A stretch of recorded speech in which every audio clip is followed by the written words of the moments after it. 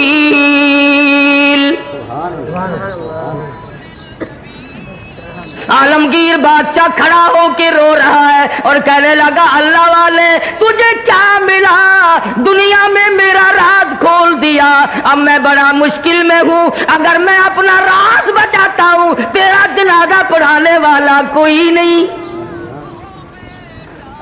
تیرا جنازہ پڑھاتا ہوں تو میرا راز نہیں بچتا.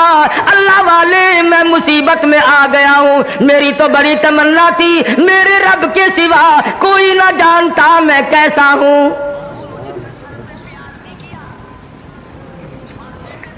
اب میں اور کیا کر سکتا ہوں, میرا اللہ مالک ہے. کھڑے ہو کر کے فرمانے لگے او لوگوں صفے درست کرو, میں فقیر جناب اولاد قرآن نہیں پڑھتی, ملکوں کی اولاد قرآن نہیں پڑھتی, ملکوں کی اولاد قرآن نہیں پڑھتی, خانوں کی اولاد نہیں پڑھتی, تھانے دار کی اولاد قرآن نہیں پڑھتی, اے سی کی اولاد قرآن نہیں پڑھتی, تحصیلدار کی اولاد قرآن نہیں پڑھتی.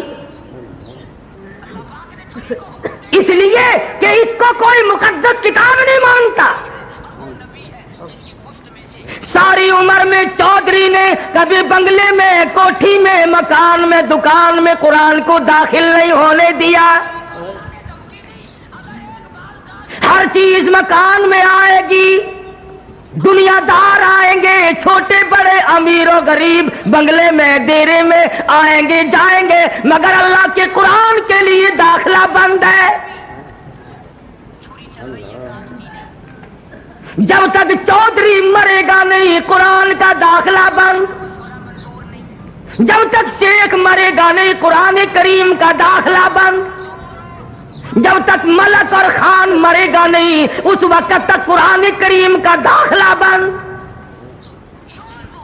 جب مر جائے فوراً داخلہ کھلتا ہے. اس مسجد کے مولوی کو بھی بلا کے لاؤ, اس مسجد کے مولوی کو بھی بلا کے لاؤ, ادھر کے طالب علم بھی بلاؤ, ادھر کے طالب علم بھی بلاؤ, چاروں طرف بیٹھے ہیں, قرآن مجید کی تلاوت ہو رہی ہے. مرنے والے کا بیٹا بیچ میں کھڑا ہوتا ہے اور کہتا ہے مولانا او قاری صاحب آج تو اتنا قرآن پڑھو, آج تو اتنا قرآن پڑھو, آج تو اتنا قرآن پڑھو, میرے ابا مرحوم کو بہشت میں ٹھوک کے جانا.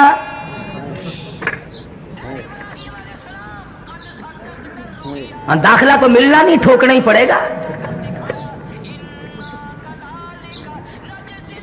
آج قرآن یاد آیا, اس کا مطلب تو یہ ہوا کہ یہ قرآن مردوں کے لیے اترا ہے. موٹر کار زندوں کے لیے, ہوائی جہاز زندوں کے لیے, ریل گاڑی, ہوائی تمام سواریاں, تمام سبزی ترکاری, پھل فروٹ, عورت مرد کے لیے, مرد عورت کے لیے زندہ چاہیے. اور لوگوں انصاف کرو, ہر چیز زندوں کے لیے, خدا کا قرآن مردوں کے لیے. پڑھنا چاہیے جی, بڑا ثواب ہے جی, بڑا ثواب ہے جی. جتنا قرآن پڑھے سو قبر کرتی, عقل نہیں رہتی آدمی میں بات کرنے کی. اب یہی وجہ ہے نا عقل سکھانے نہیں رہی. کا یہ جو مولوی ہے نا, مولویوں نے بیڑا گرک کر دیا. کیسے بیڑا گرک کر دیا مولویوں نے؟ ہم نے کیا اپنا کیا, تمہارا تو نہیں کیا. جو آدمی آنکھ میں دل ختم دلایا کرتا تھا اب سال میں بھی نہیں دلواتا. یہ ہمارا نقصان نہیں. جو پہلے 7 مٹھائی پہ ختم دلوایا کرتا تھا اب گڑ کے چاولوں پہ ختم دلواتا ہے. ہمارا نقصان نہیں. پہلے قورمے پہ ختم آیا کرتا تھا اب آلو شریف پہ ختم آنے لگا ہے. نہ تمہیں گیس پیدا کرتے ہیں آلو, مردوں کو نہیں کریں گے.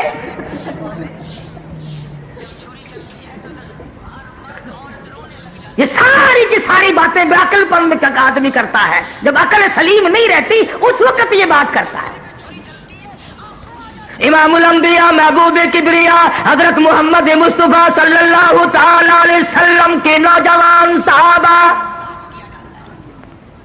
مرد تھے یا عورتیں تھیں، بوڑھے تھے یا جوان تھے، امیر تھے غریب تھے، تمام کے تمام نے کمال کر دیا، اور خود خدا کہتا ہے اولئک کتب فی قلوبہم الایمان، یہ وہ لوگ ہیں جن کے دلوں پہ میں نے ایمان لکھ دیا۔ اللہ اکبر، اللہ سبحان اللہ۔ اور فرمایا والانصار الذین اتبعوہم بإحسان رضی اللہ عنہم ورضوا عنہ، یہ مہاجرین، یہ انصار، یہ ابو بکر، یہ فاروق، یہ عثمان ذی النورین، یہ علی مرتضی، یہ تمام کے تمام صحابہ کرام، اللہ فرماتے ہیں ان کی بات نہ کرو، اپنی کرو، میرا فیصلہ سن لو، رضی اللہ عنہم ورضوا عنہ، ان سے راضی۔ یہ بھونکنے والے کون ہو؟ تم کون ہو؟ تمہیں کیا مطلب ہے؟ دیکھو میں نے صدیق اکبر نے خلافت پہ قبضہ کر لیا، پھر تو اور تیرے باپ دادا اس وقت کیوں نہیں بولے؟ اس وقت کیوں نہیں بولے؟ اگر دم تھا، اگر خم تھا، جرأت تھی، اس وقت کیوں نہیں بولے؟ 1400 سال کے بعد مسائل یاد آئے ہیں، نماز سے جان چھڑانے کے لیے، روزے سے جان چھڑانے کے لیے، باقی دین کے احکام سے جان چھڑانے کے لیے صحابہ کرام پہ اعتراضات، اور کوئی ہو میں تمام کے تمام کو کہتا ہوں، یا وہ لوگ ہو جو صحابہ کرام کو معیار حق نہیں مانتے، یا وہ لوگ ہو جو صحابہ کرام کو بدجانت کہتے ہیں، یا وہ لوگ ہو جو صحابہ کرام کو بکواس کرتے ہیں، ہم تمام کے تمام کو ذلیل و خوار سمجھتے ہیں۔ تم ان کا کیا بگاڑو گے جن کا سردار کالی کملی والا ہو؟ تم ان کا کیا بگاڑو گے جن کا والی محمد مصطفیٰ ہو؟ تم ان کا کیا بگاڑو گے جن کا داماد کالی کملی والا ہو؟ تم ان کا کیا بگاڑو گے جن کا سسر محمد مصطفیٰ ہو؟ تم دنیا میں نہیں ڈھونڈتے پھرتے؟ جو جج آتا ہے اس کا گاڑا پٹھارا نکالتے ہو، پتہ لگاؤ یہ ہے کتوں دا، کہڑے علاقے دے رہے نارا، صرف کوئی معاملے نو کسی جاندا ہے۔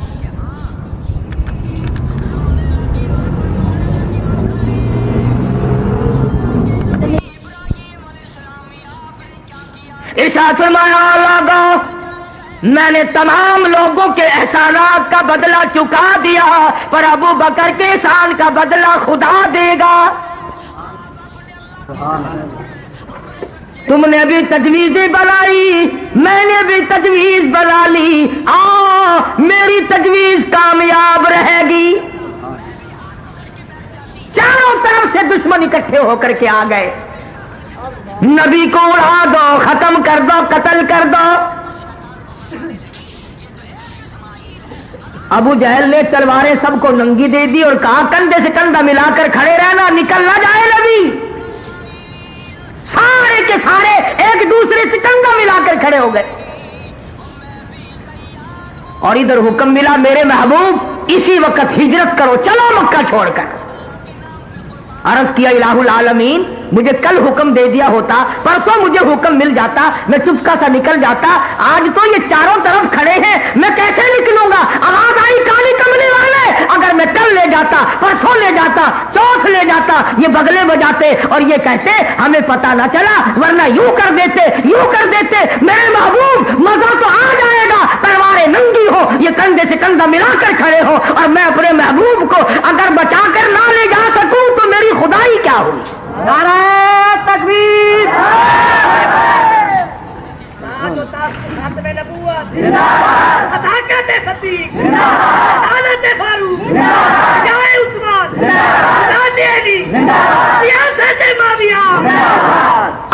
ہی تو لے جانے کا جانے کا مزہ آئے گا۔ الہی نکلو کیسے؟ فرمایا مٹھی بھر کر مٹی کی ان کی طرف پھینک دو، الہی میں کس کس کی طرف پھینکوں؟ فرمایا ایک طرف پھینک دو، ہوا میری غلام ہے، چاروں طرف کھڑے ہونے والے نوجوانوں کی آنکھوں میں مجھے اپنی کبریائی کی قسم سرما میں ڈال دوں گا۔ نبی نے مٹھی بھر کر مٹی کی پھینک دی، سب کی آنکھوں میں تشریف لے گئی۔ ایک دوسرے کو برابر میں کہنے لگے کیوں ہے بدماش میری آنکھ مٹی پھینک دی؟ اس نے کہا پہلے پھینک کر پھر بھونکنا بھی شروع کر دیا۔ تلواریں تو دی پھینک اور لگ گئے ایک دوسرے کی مالش کرنے۔ ابو جہل جو آیا آ کے کیا دیکھتا ہے حجرے کے چاروں طرف ماتم ہو رہا ہے۔ کہنے لگا بھلے لوگوں یہ کیا شروع کیا تم نے؟ یہ کبڈی کبڈی کیسی ہو رہی ہے؟ اندر کا بھی پتہ کیا۔ ادھر کالی کملی والے صلی اللہ علیہ وسلم نے اللہ میاں کی حضور میں عرض کر دیا میں چلتا تو ہوں جاتا تو ہوں، ہجرت ضرور کروں گا، تیرے اذن اور امر کے بغیر تو میں جی نہیں سکتا، پر اے پروردگار میں نبی ہوں، امام الانبیاء ہوں، مکے والوں کی امانتیں میرے پاس ہے، سونے چاندی کی زیورات میرے پاس ہے، ابو جہل کی لڑکی کی بالیاں چھلے میرے پاس ہے، اس وقت امانت واپس کیسے کروں؟ اور اگر امانت رہ گئی نبوت کے دامن پہ داغ آ جائے گا۔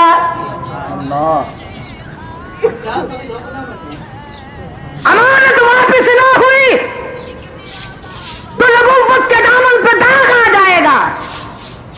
اور ایک ہم ہیں سچے عاشق، امانت رکھ کر واپس لے کے تو دکھاؤ۔ ہم دیوانے ہیں، ہم پروانے ہیں، کوئی امانت رکھ کر لے کے تو دکھائے۔ ادھار وصول نہیں ہوتا تو امانت کون واپس کرے؟ صحابہ کرام وہ نوجوان تھے، یہود و نصارا عیسائی لوگ 2 سال کے لیے سفر میں جاتے تھے، اپنی جوان خوبصورت بچیوں کو صحابہ کرام کے گھروں میں چھوڑ جاتے تھے۔ ہمیشہ ایسا ہوتا رہا، کبھی کسی عیسائی نے کبھی کسی کافر نے کالی کملی والے کے غلام کے ذمے تہمت نہ لگائی۔ انہوں نے غیر کی آبرو کی حفاظت کی، غیر کی عزت کی حفاظت کی۔ آج ہم سے اپنی حفاظت نہیں ہوتی۔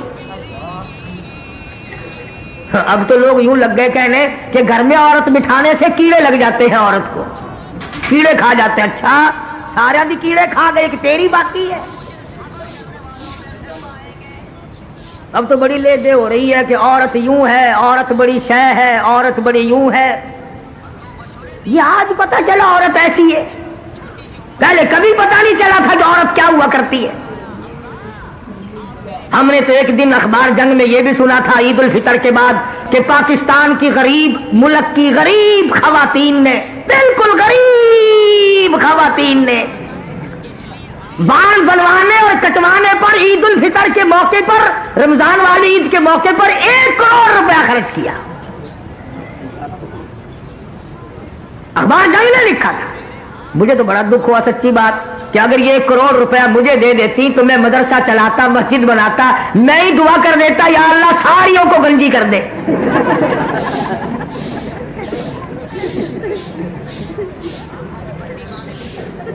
پر میری دعا کی یہ قائل نہیں۔ اور اخبار میں لکھا تھا کہ اتنا رش پڑا کہ راتوں کو لین لگی رہی، اور لین میں جہاں لڑکیاں تھیں، 9 عمر چھوکریاں تھیں، اخبار میں یہ بھی لکھا تھا کہ نانی اماں دادی اماں بھی لگی ہوئی تھی۔ یعنی لین میں جہاں لڑکیاں وڑکیاں تھیں وہاں پرانے پپے بھی لگے ہوئے تھے۔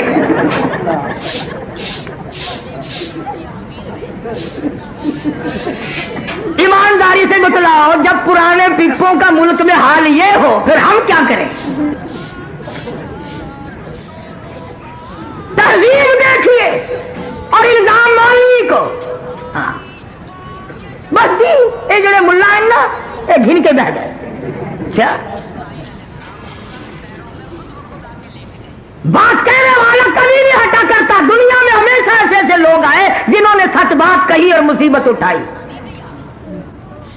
جاؤ ہندوستان ستاول کی جنگ آزادی کی تاریخ پڑھو، دلی کی بازار میں نہیں ہوا، ایک کے اوپر سے گزرا دوسرا اٹھ کے بھاگا نہیں، آنکھ کھول کر آسمان کو دیکھ رہے تھے، کلمہ شہادت پڑھ رہے تھے، 3000 کے 3000 قیمت بن گیا، کچلے تو گئے، شہید تو ہو گئے، پر ایمان کا سودا ایک نے بھی نہ کیا۔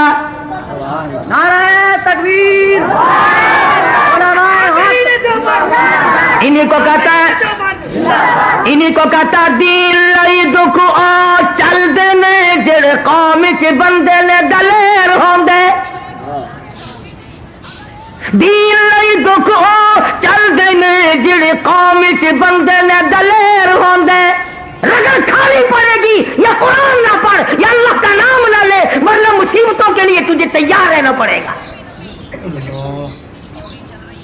کئی لوگ تانوں ملن گے وہ جی ساڈے بزرگاں نوں کوئی نہیں پھڑدا، اللہ اکبر، ساڈے بزرگاں نوں کوئی نہیں پھڑدا، بھلا پھڑ کے کی کرے، کیا کرے پکڑ کے؟ کتا دین لئی دکھ او چل دینے جڑے قوم چ بندے نے دلیر ہوندے، کون پوچھدا کاواں تے گدڑاں نوں کدی پنجرے باز تے شیر ہوندے۔ جو چیز پکڑنے کی ہوگی اسے ہی کوئی پکڑے گا نا، یوں ہی جیل خانے میں کوئی روٹیوں کا خرچ بڑھانے سے کوئی فائدہ ہے؟ یہ وہ اللہ والے تھے جنہوں نے شاملی کے میدان میں قربانی دی، یہ وہ اللہ والے ہیں۔ مولانا جعفر سلیسری رحمت اللہ علیہ خود لکھتے ہیں کہ میری بیوی کو گلے سے پکڑ کر انگریزوں نے باہر پھینک دیا، میری آنکھوں کے سامنے میرے بچوں کو اٹھا اٹھا کر کے پھینکا، اس کے بعد بھی سیر لوہا میرے پیروں میں بیڑی بنا کر ڈال دیا، جب میں چلتا تھا 4 انگریز مجھے چابک مارتے تھے۔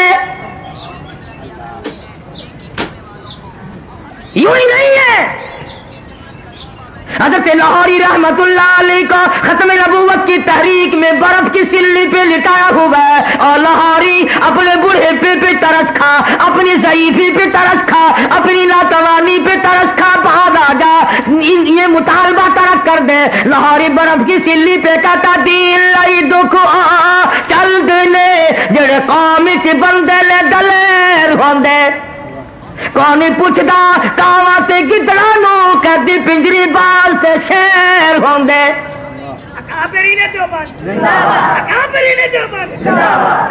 اور یہ کئی لوگ تمہیں ملیں گے بازاروں میں، او جی اسی جلسہ کریے نا CID والا کوئی نہیں آندا، اسی جلسہ کریے سانو پوچھن کوئی نہیں آندا، یہ دیوبندی لوگ جلسہ کرتے ہیں سارے نس کے آ جاندے ہیں۔ بڑا جہاں مال ہوگا ڈاکو وہیں تو پڑے گا، نہ بھوکے کے گھر میں سے ڈاکو کیا نکال کے لائے گا؟ وہ ایک فقیر کے گھر میں رات کو چور آ گیا برتن کھڑکے اور کہنے لگا او بندے خدا مجھے یہاں چاندنے میں دن میں کچھ نہیں ملتا، تجھے رات کو کیا ملے گا؟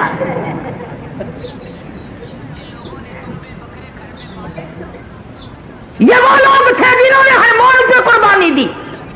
مولانا جعفر سلیسری رحمت اللہ علیہ فرماتے ہیں امبالے کی جیل میں رکھا گیا، لاہور لا کر کے ہم 3 آدمیوں کو پھانسی کا حکم سنایا گیا۔ جو انگریز افسر پھانسی کا حکم سنا رہا تھا، تینوں کے تینوں عالم مولانا جعفر سلیسری، مولانا یحییٰ پٹنہ والے، مولانا حمید اللہ سورت والے ایک دوسرے کے بغل گیر ہونے لگے، مبارک ہو مبارک ہو مبارک ہو، اچھل رہے ہنس رہے خوشیاں منا رہے۔ وہ انگریز کہنے لگا یہ تو ایسا پیغام ہے جس کے سننے ہی سے ہی آدمی کا دم نکل جاتا ہے، تم تو اچھل رہے ہو بڑے خوش ہو رہے ہو۔ تو کہنے لگے کہاں ہم اور کہاں شہادت، کہاں ہم؟ اور اسی کو کہتا لیے پھرتی ہے بلبل چوچ میں گل،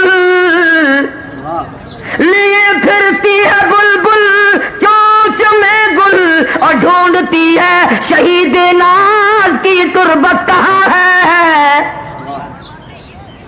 ہم تو خوش ہیں کہ شہادت کا انتظام پروردگار نے کر دیا۔ انگریز واپس گیا اور جا کر کے وہ جو بیٹھا تھا نا فل بینچ، پتہ نہیں انگریزی پڑھا وہ نہیں نا، آئندہ تم بھی نہیں پڑھا کرو گے. میٹرک تک انگریزی زبان معاف ہو گئی. فل بینچ کے پاس گیا کہ مولوی تو خوش ہو رہے ہیں. کون سے مولوی؟ کوئی ختم کی خبر دی تھی کہ نہیں؟ کہ وہ 40ویں کی دعوت کھانے والے کہ نہیں؟ جن کو میں نے پھانسی کا حکم سنایا وہ تو اچھل رہے ہیں, مبارکباد ایک دوسرے کو دے رہے ہیں, خوشیاں منا رہے ہیں. سارا فل بینچ اٹھا کہ دیکھ کے آئے. آ کے دیکھا تو مولوی تو بڑی خوشی منا رہے ہیں, بڑے اچھل رہے ہیں. ایک انگریز کہنے لگا مولوی صاحب کیا ہوا؟ کہنے لگا مزے ہو گئے.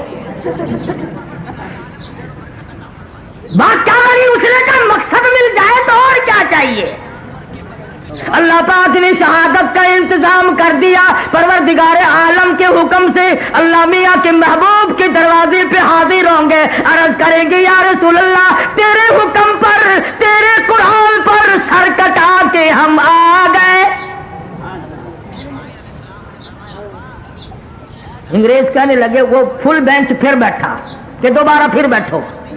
ہاں, اور کہیں نہ کچھ کام ہوتا ہی نہیں انگریزوں کو اور انگریزی والوں کو. سیٹ ڈاؤن یہ کرتے رہے. بس بیٹھ گئے. پھر جج بولا کہ مولویوں کی پھانسی کا حکم کینسل.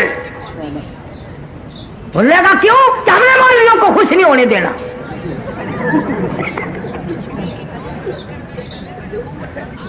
مولوی خوش نہ ہو. وہ پھر پروانہ آیا. اس نے کہا مولویوں کہ جی تمہاری پھانسی کا حکم کینسل ہو گیا. مولانا جعفر سلیسری فرماتے ہیں ہم تمام کے تمام بیٹھ کے رونے لگے اور پڑھنے لگے وَلَا تَقُولُوا لِمَن يُقْتَلُ فِي سَبِيلِ اللَّهِ. ہم تو منتظر تھے اس کی راہ میں موت آئے گی, اس کے نام پہ موت آئے گی, اس کے کام میں موت آ جائے گی. اور اللہ پاک فرمائیں گے بل احیاء ولکن لا تشعرون. مولانا فرماتے ہیں کہ ہمیں پھانسی کا حکم تو کینسل کر دیا گیا. ہم نے جب سنا تھا تو ہم نے رات سے ہی گھاس کے تن کے چبا کر روزے کا ارادہ کر لیا. اللہ کے دربار میں جائیں گے تو روزہ دار ہو کے جانا چاہیے. اور تم روزے رکھو گے دودھ جلیبی کھا کر, تم روزے رکھو گے ڈبل روٹیاں کھا کر, کوفتے کھا کر, اور ان اللہ کے بندوں نے روزہ رکھا گھاس کے تن کے چبا کر. ہاں تم تو پھر بھی کہیں نہیں رکھتے. جس کو دیکھو نا چودھری صاحب آج روزہ نہیں رکھا, جی بس وہ طبیعت خراب ہے. اور عید والے دن اگلی صف میں. شام کو اگر چاند کا پتہ نہ چلے مولانا تو چاند کی اطلاع نہیں آئی. جس نے ایک روزہ نہیں رکھا. وہ ایک مرتبہ یہاں پاکستان میں ایوب خان کے زمانے میں عید کا چاند ہمیشہ تو شام کو نظر آتا ہے نا, رات کے 2:30 بجے نظر آیا تھا. ہم مولوی سارے اکڑ گئے, مطلب عید نہیں ہم نہیں پڑھاتے. ملتان کے مولویوں کا اتفاق تھا اس زمانے میں, سارے اکڑ گئے. تو وہ جیل سے ایک پٹھان کو لائے. سرکاری لوگوں کو تو پڑھنی تھی نا. اب وہ پٹھان نے جب عید کی نماز پڑھائی تو اس نے بجائے 6 تکبیروں کی 12 ٹھوکی.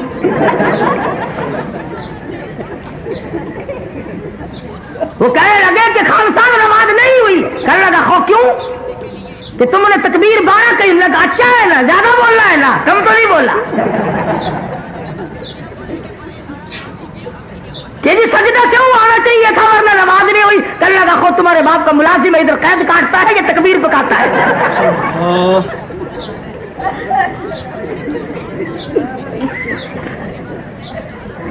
بڑی قسمتوں والے ہم لوگ ہیں. عید کا چاند کبھی شام کو ہے کبھی صبح.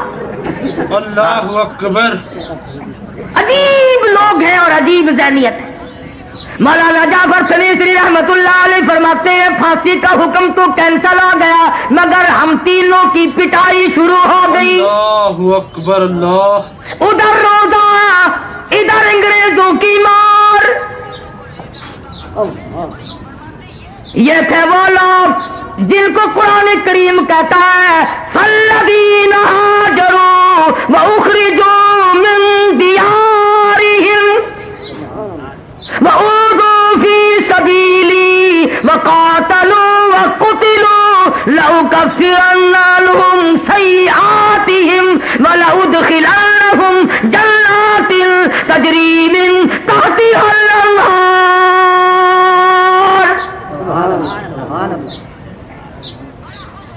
فرمایا جب ہمیں ہوش آیا تو اگلی رات آ چکی تھی.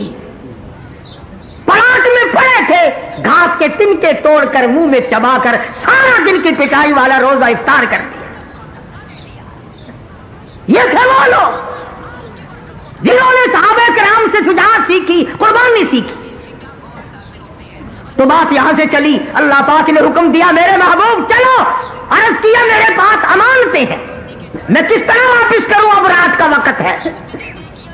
فرمایا میرے نبی یہ علی ہے, ان کے حوالے کرو.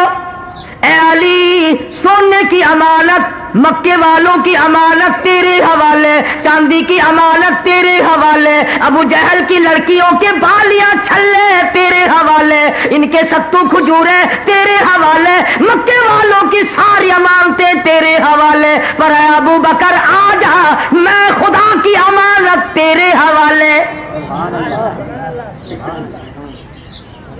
میری امانت تیرے حوالے. اور صبح جب ہوئی اور کافروں نے جھانک کر دیکھا تو حضور اکرم سب کہہ دو صلی اللہ علیہ وسلم کے بستر پر سیدنا علی مرتضی رضی اللہ تعالی عنہ سوئے ہوئے تھے. فرمایا میرے علی تو میرے نبی کا بستر بن جا, بستر میرے نبی کا. فرمایا اے علی وجود تیرا, بستر میرے نبی کا, آرام کر. یہ فضیلت والی بات ہے نا, کیا شان ہے حضرت علی کی کہ وجود ہو علی کا اور بستر ہو نبی پاک کا. فرمایا سو جا, 3 گھنٹے 4 گھنٹے رات باقی ہے. اے علی وجود ہو تیرا, بستر ہو میرے محبوب کا, اور 3-4 گھنٹے ہو رات کو سو جا. اور ادھر آواز آئی اے صدیق میرا نبی ہو اور تو بستر بن جا 3 دن کے لیے, میرے نبی کے لیے بستر بن جا. اور ایک اور بات عرض کر دوں, تمام دنیا مانتی ہے کہ حضرت علی حضور کے بستر پر, بولو تھوڑے تھوڑے نیند آ جائے گی ورنہ تمہیں, حضرت علی کے بستر پر سو گئے. تیرے بیٹے کو اگر پولیس پکڑ کے لے جائے نیند آتی ہے؟ بھائی کو پکڑ کر کوئی ڈاکو لے جائے نیند آتی ہے؟ تمہارے رشتہ داروں عزیزوں اقربا کو اگر کوئی لے جائے تمہیں نیند نہیں آتی؟ اور وہ علی کہتا ہے کہ ابو بکر کے حوالے نبوت ہو گئی اور خود سو گیا. اگر صدیق نبی کا دوست نہیں تو حضرت علی کو نیند نہیں آ سکتی. یا پھر اس بات کی تصدیق کرو کہ حضرت علی سوئے. اگر سونا مانو گے تو یہ بات ماننی پڑے گی کہ حضرت علی کے عمل نے, حضرت علی کے کردار نے یہ ثابت کر دیا کہ آج وہ خطرناک رات ہے. اگر میں ہوتا نبی کے ساتھ تو خطرہ تھا, صدیق ہے, لہذا دنیا کی کوئی طاقت نبی کو نقصان نہیں پہنچا سکتی.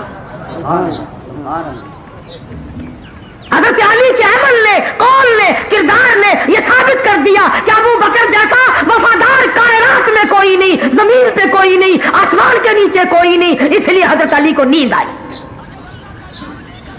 اور علی اتنا بزدل بھی نہیں تھا, جب حضور صدیق کے پاس گئے اڑ کے کھڑا ہو جاتا, دیکھو جی یہ چھلے چھلے اس کے حوالے کرو, میں آپ کے ساتھ رہوں گا, خطرناک رات ہے, مجھے کسی کا اعتبار نہیں ہے. فرمایا میرے محبوب بلال تیرے دروازے پہ آیا, سہیل تیرے دروازے پہ آیا, تمام صحابہ کرام تیرے دروازے پہ آئے. ہجرت والی رات اور کالی کملی والے آج صدیق کے دروازے پہ خود تشریف لے چلا. اللہ کے حکم سے آئے یا خود آئے؟ صدیق کا دروازہ کھٹکھٹایا, ننگے پاؤں ننگے سر دوڑا دوڑا باہر آیا.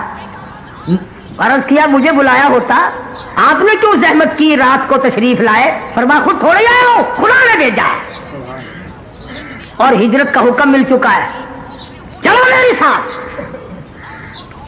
اگر آج کوئی پولیس سے چھپنا چاہے یا دشمن سے چھپنا چاہے, ایسے کہ گھر پہ جاتا ہے کوئی جو فوراً پکڑوا دے, بلکہ ایسی جگہ جا کے چھپنے کی کوشش کرے گا کہ جان لڑا دیں گے مگر مجھے نہیں پکڑنے دیں گے. تم تو اتنے سیانے, اور نعوذ باللہ نبی کو اتنا بھی پتا نہیں. فرمایا ابو بکر کسی سواری کا انتظام کرو، جلدی نکلو۔ عرض کیا میں نے انتظام کر رکھا ہے۔ فرمایا کوئی خچر، کوئی گھوڑا، کوئی اونٹ نظر تو نہیں آتا۔ عرض کیا میرے آقا جب تک ابو بکر زندہ ہے میں آپ کی سواری ہوں، آپ میرے شاہ سوار ہے۔ کون ہے؟ میری موجودگی میں آپ کی سواری میں بنوں گا۔ تشریف لے جانے لگے۔ صدیق کی بیٹیاں کھڑی ہیں، رحمت والے ہاتھ سر پر پھیر رہے ہیں۔ پتا چلا اگر نبی خواب میں نظر آ جائے تو وہ جگہ برکت والی بن جائے، اور جہاں حضور اکرم صلی اللہ علیہ وسلم ساری عمر تشریف لاتے رہے وہ گھر آج وہ آج تک برکت والا نہیں۔ سیدہ اسما کے سر پر ہاتھ رکھ کر فرمایا اسما بتانا نہیں ہم کہاں گئے، بتلانا نہیں ہے۔ نبی کو اگر یقین نہ ہوتا تو میں کہتا ہوں حضرت اسما سے فرماتے ہی نہ۔ نبی کو یقین ہے کہ یہ اولاد ہے ابو بکر کی، یہ کر سکتی ہے مگر بتا نہیں سکتی۔ کہ میرے تھوڑے ورگے تو بچے نہیں، کوئی قرض لینے والا اگر دروازے پہ آئے نا، چھوٹا بچہ باہر نکلتا ہے، پھر ابا جی کو جا کے بتاتا ہے کہ فلاں آدمی بلا رہا ہے، باہر آ کے کہتا ہے ابا جی کہنے تھے گھر کوئی نہیں، کون بھی مرایا تے مارنا نہ آیا۔ کہ میرے تیرے جیسے بچے تھے صدیق کے۔ اور آج کل تو فخر کرنا چاہیے، ہمارے معصوم بچے جو ہیں وہ کنجریوں کے گانے بڑے جلدی یاد کرتے ہیں، اور ماں بڑی خوش ہو توتلی زبان سے جب بچہ گاتا ہے نا، شام کو خامن کے پاس بیٹھ کر کان پکڑ کر بتاتے ہیں تو تیرے بیٹے نے کمال کر دیا، گانا گانا کنجری کا۔ بدماش بدکار عورتوں کے گانے سنتے ہوئے مر رہے ہو، زندگی گزارنے پر بھی لعنت ہے اور اس مرنے پہ بھی لعنت ہے۔ بجائے درود شریف کے، استغفار کے، کلمے کے، قرآن کی تلاوت کے، آج کنجریوں کی گانے سنتے ہوئے، ڈھول ڈپڑے سنتے ہوئے مسلمان۔ اللہ اکبر، اللہ استغفر اللہ۔ اور اس پر ناز کرتے ہیں لوگ۔ صبح ایک دوسرے سے ملتے ہیں نا، رات ٹی وی پہ بڑی عبرت آموز سٹوری تھی، اللہ عبرت آموز ٹی وی پہ اور کہیں نہیں۔ قرآن میں کبھی عبرت نہ ملی، نبی کے فرمان میں کبھی عبرت نہ ملی، صحابہ کرام کے اقوال میں کبھی عبرت نہ ملی، اللہ کے زمین و آسمان، چاند سورج ستارے، درخت حجر شجر، پھول پتی، سبزیاں ترکاریاں بہار دیکھ کر کبھی عبرت نہ ملی، ٹی وی دیکھ کر عبرت ملے گی کیا کہنا؟ اعلان نہ کیا کر ورنہ امریکہ کے سائنسدان پکڑ کے لے جائیں گے۔ اللہ اکبر، اللہ۔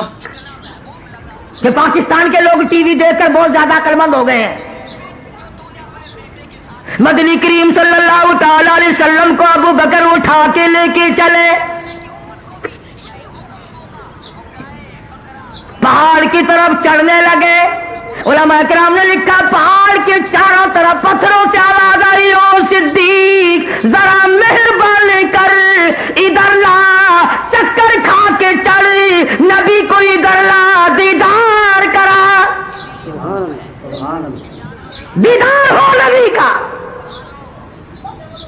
پتھروں کو دیدار کا شوق ہو سکتا ہے، درختوں کو شوق ہو سکتا ہے، پتھر کے ٹکڑے گواہی دے سکتے ہیں، چاند سورج گواہی دے سکتے ہیں۔ آج مسلمان دین متین کے حق ہونے کی گواہی دینے سے قاصر ہے، اس لیے کہ مرنا یاد نہیں۔ اگر مرنا یاد ہوتا اس طرح کی باتیں کبھی نہ کرتے، ساری زندگی میں اس طرح پر بربادی نہ ڈالتے۔ اسی کو کہتا ہے اذا جاء اجلها لا يستاخرون ساعة ولا يستقدمون۔